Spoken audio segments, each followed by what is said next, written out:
I'm feeling pressured. Dan Erickson said that he only came to see me in a suit. He didn't come to hear me talk, so. If anything slips, he's leaving. So, see you soon. There is one thing that's certain, I told myself as I crammed the last pieces of luggage into my car between my excessively large stereo speakers and the mini refrigerator that I planned to sneak up the back stairs of my third-floor dorm room. I am gone and I'm not coming back. As I turned my '67 Mustang onto the Maine Turnpike, I waved my hometown goodbye. College graduation was only 2 semesters away, and with it would come a world of opportunities. They would probably lead me to places who knew where. How exciting. Endless possibilities. A world of opportunities. I was reflecting upon that 4 years later as I carried 2 bags of groceries out of the store.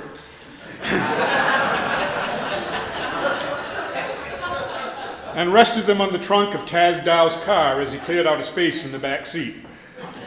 You know, Tad said, as he took the first bag from my arms and placed it in the car, you should really consider becoming a part of the Kennebunkport Conservation Trust. What do they do? I replied, more out of politeness than of curiosity. Our goal, he replied, is to set aside land within the community so that it will remain for future generations to enjoy forever. I had a great respect for Tad. His Harvard education was combined with a youthful enthusiasm that made him engaging.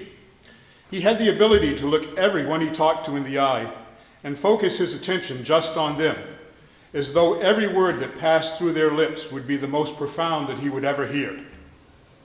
I knew that he had been on one of the leaders in the campaign to save Vaughn's Island during my senior year of college, and I was aware that he had just completed the campaign to set aside the River Green near Dock Square, the closest property our community has to a town common.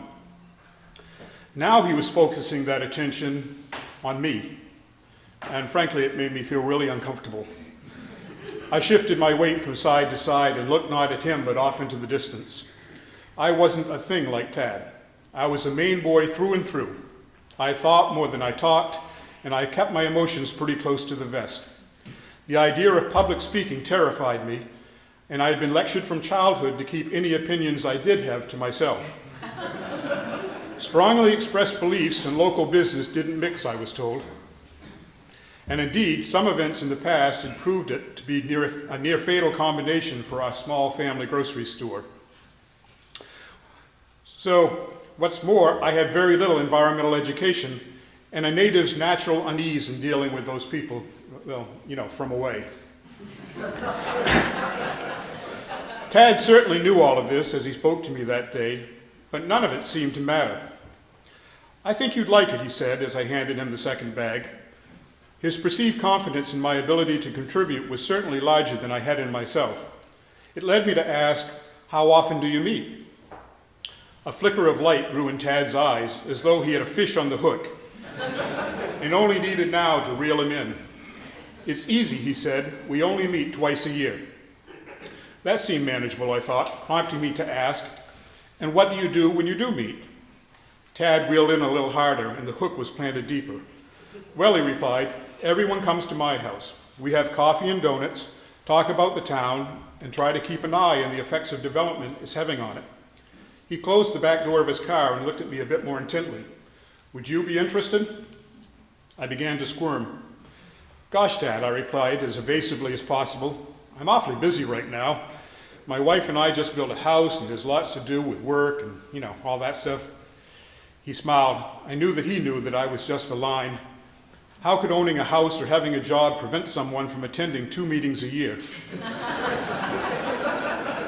He was conciliatory enough to concede, of course you're busy, everyone's busy, but I do think that you should give it a try. I'll think about it, I said, still unwilling to commit and more concerned about getting away. That's great, Tad replied, as though I'd given him a resounding yes. I'll let you know when we have our next meeting. I had long forgotten the conversation when Tad notified me of the upcoming meeting. Reluctantly, I agreed to attend, but found myself enjoying the coffee and donuts. And I even kind of liked the relaxed and meaningful conversation about local protection efforts. I guess that I would be able to manage this every 6 months, I thought. But apparently I was wrong, for another commitment kept me from attending the next meeting. Tad seemed undeterred. Taking me aside at the store one day, he asked, "What would you think about becoming president of the trust?" I was caught a bit by surprise. My track record on attendance hadn't been that good. And my contribution to the meeting I did attend was at best minimal. What was he seeing in me that I wasn't seeing in myself, I wondered. Tad went on to explain that he was concerned by the lack of conservation commissions in Maine. He thought that every town should have one, and he was going to make it his goal to see that that happened. Doing so would necessitate him giving up the trust leadership, and he thought that I would be the likely person to replace him. I was flattered but skeptical. "What do I know about land trust?" I asked. "What did any of us know?" Tad replied. "You know about the town, you know many of its people, and you care. I think you do a good job."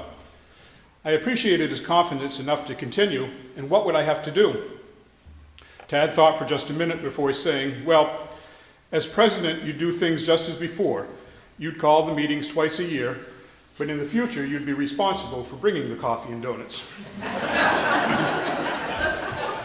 "That's it?" "That's pretty much it," he responded. Well, I worked at a grocery store and thus had an easy access to such items. I was sure that there was more to it than that, but what I didn't know wouldn't hurt me. And so I said, "Why not?" I thought as a reply to Tad, "Okay, I'll give it a try." Tad's winning smile covered his face. "That's great," he said, shaking my hand. "That's just great, thank you." The board approved, and I was the new president of the Kennebunkport Conservation Trust. That was 34 years ago. I come from simple folk. Once we find something we like, we latch onto it and don't let go. I guess what Tad was asking me to protect was something that I already had latched onto, the town of Cape Porpoise. Oddly enough, he seemed to know it before I did. I guess that's what Harvard does for you. John Muir once said that everybody needs beauty as well as bread, places to play in and pray in, where nature may heal and give strength to the body and soul. Tad wanted me to find those places and protect them. Certainly I had a head start in that regard, for I had been born and brought up in the town, and my family had been here for quite a while. My mother's great-great-great-grandfather had built his home on the Pier Road in 1735, not long after the people started drifting back from the Indian Wars that had forced everyone to leave. Her grandfather and later her father had lived in the same place. She grew up where the LaChances now live, just a few doors up from the Wayfarer. She and my father built the house together between the two family homes just around the bend in the cove, which is where I grew up. I've estimated that the location represents about a foot or two a year since the family's arrival in Cape Porpoise. Somewhat more than continental drift, but conceptually the same. There's a wonderful familiarity that comes with knowing a place and its people so well. But as I grow older, I've come to appreciate the differences in people and places as much as those things whose sameness in the past has brought me security. I'm able to appreciate more and more each day the richness of God's gifts to us all. Not to sound blasphemous, but how fortunate the world is that I wasn't God and responsible for the creation. I lack the imagination. Were I to have chosen, the whole world would have looked like Maine.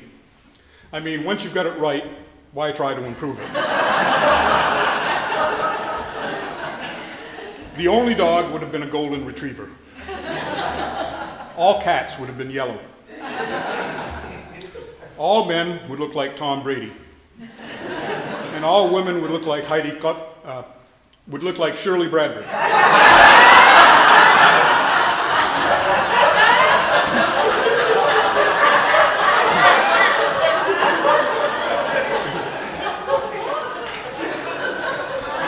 The kangaroo and the camel never would have occurred to me, along with any number of other exotic animals.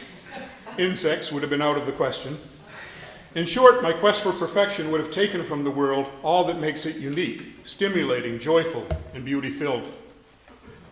I'm also not sure I would have thought through the giving of our own free will. In the rush to make things perfect, I might have eliminated pain, suffering, loss, and sorrow in a well-meaning attempt to keep everyone happy all the time.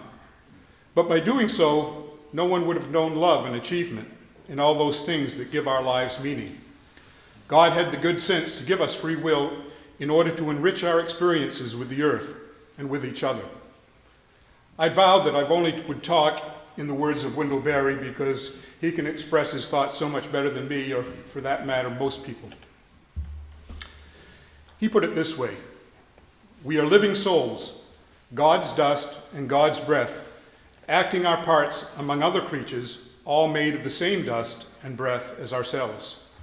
And if we understand that we are free, within the obvious limits of mortal human life, to do evil or good to ourselves and to the other creatures, then all of our acts have supreme significance. All of our acts have supreme significance. By and large, I think that we as humans have done a pretty good job in acting through as though the earth and its creatures are of supreme significance. Clearly, there have been calamitous failures from time to time, but most people seem to care and try. We appreciate places. Maine, yes, that's a given. But I'm sure that you know exactly what I'm talking about when I say that I've never been anywhere where I haven't been overwhelmed by the loveliness of God's creation. From the turquoise water of the Caribbean to the stark contrast of the Arizona desert, from the green mountains of Vermont to the vales of Scotland, we've loved everywhere we've been.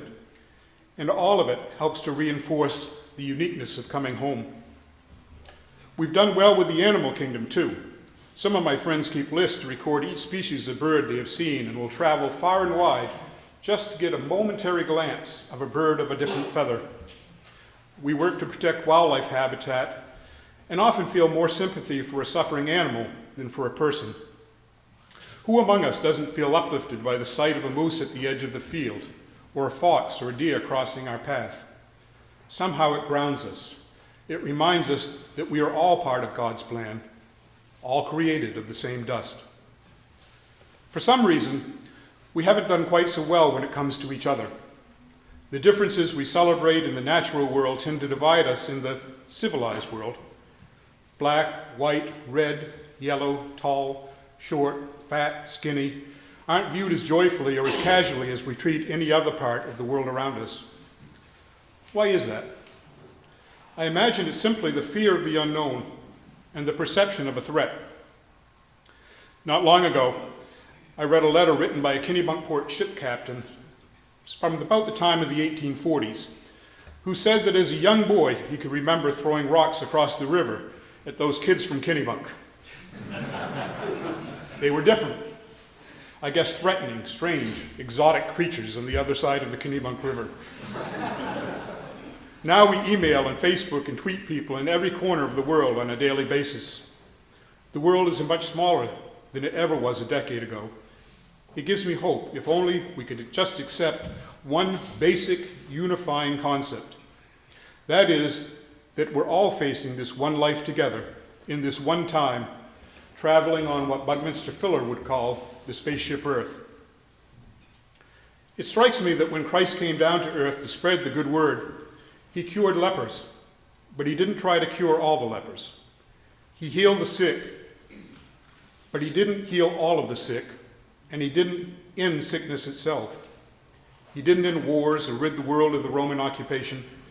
He didn't say that there would never be any more years of too few crops or pestilence or privation. Instead, he devoted his time on earth to spread a message of love and respect for one another, one person to another, regardless of their backgrounds, regardless of their circumstances. And in that respect, and in the love he gave us, he used it as a means to solve or at least ameliorate any problem that might confront us. Simply put, he gave us one another. That message was powerful enough that it spread across the globe, and it did so 2 millennia before the World Wide Web. How it's been corrupted through the ages is the source of another talk. Once again, Wendell Berry gives a hint when he states, "Much is made in churches of the good news of the Gospels, Less is said of the gospel's bad news, which is that Jesus would have been horrified by just about every Christian government the world has ever seen. It seems to happen whenever we try to force beliefs instead of win hearts. Looking out for each other, caring, loving, sharing. To me, it sounds a lot like the church in the Cape. And this church continues to grow.